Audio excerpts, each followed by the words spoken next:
안녕하세요 워킹메이트 여러분, 머니워커입니다. 지금 시간은 밤 11시, 눈이 쏟아지고 있네요. 오늘은 저랑 같이 눈길이를 걸어보시죠. 제가 갖고 온 얘기는 앙드레 코스톨라니의 부자가 되는 4가지 방법입니다. 코스톨라니가 누구냐고요? 저희한테는 고조할아버지 뻘이죠. 헝가리 국적의 유대인 투자가입니다. 유럽의 워렌 버핏, 주식의 신, 주식 투자를 예술의 경지까지 올려놨다고 평가받는 인물이에요. 전 이 할아버지를 책을 통해서 만났어요. 돈 뜨겁게 사랑하고 차갑게 다루어라 라는 책이죠.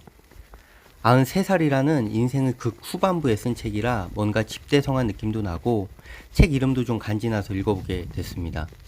자, 그럼 부자가 된 4가지 방법 시작합니다. 제가 봐도 이거 말고는 없더라고요. 첫 번째 방법은 출생입니다.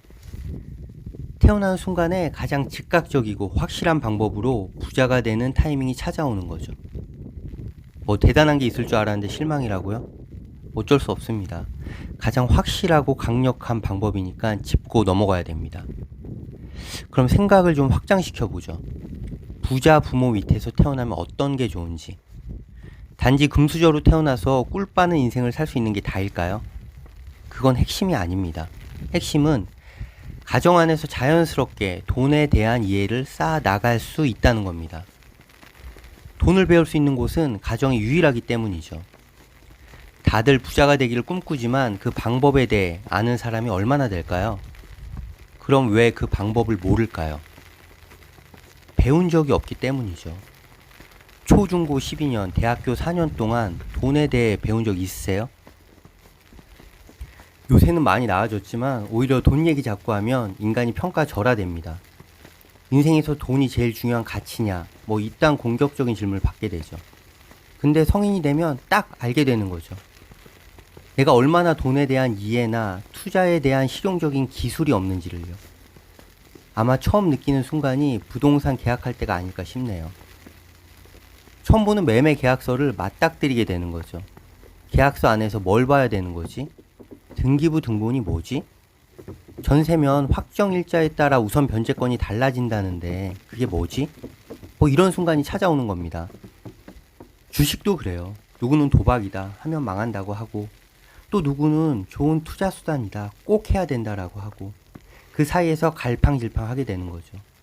왜 해야 되는지, 어떤 방법으로 어떻게 해야 되는지 모르고 있는 겁니다. 아니, 우리 인생에서 엄청나게 실용적이고 또 꼭 필요한 지식인데 그럼 우린 왜 이런 걸 모르고 있는 걸까요? 그건 사실 가정 안에서 가르쳐 주는 거라서 그래요. 그런데 우리 부모님 대부분이 자본가 가정에서 성장하지 못하셨고, 그래서 아마 이런 교육을 받아오셨을 겁니다. 열심히 공부해서 좋은 대학 가면 대기업 취직할 수 있어. 그럼 월급도 많이 주니까 착실히 저축하면 부자 될 수 있을 거야. 그리고 덧붙이시죠. 남의 돈 함부로 쓰는 거 아니다.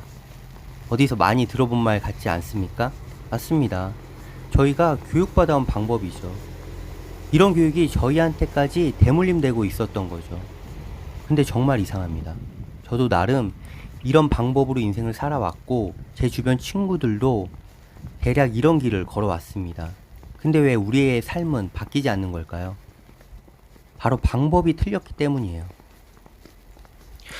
학교 다닐 때 공부도 하지 말고 걔 양아치 짓거리 하고 다니라는 얘기가 아닙니다. 이런 방법으로는 부자가 될 수 없다는 걸 얘기하고 싶은 거예요.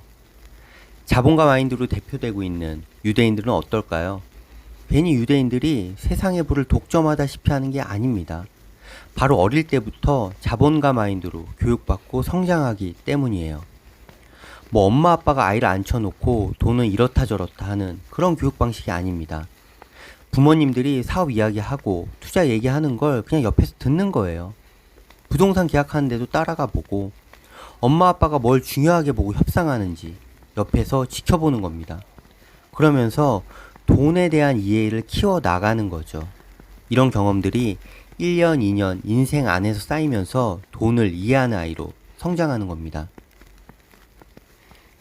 자, 그럼 이제 이 출생이라는 인생의 타이밍이 얼마나 강력한 방법으로 부자가 될 수 있는지 이해하셨나요? 하지만 출생은 우리가 통제할 수 있는 변수가 아니죠. 운명론적으로 고정값이라서 우리가 어떻게 할 수가 없어요. 그래서 너무나도 안타깝지만 출생이란 방법은 포기해야 됩니다. 그럼 이제 우리는 통제할 수 있는 두 번째 방법으로 넘어가야 됩니다.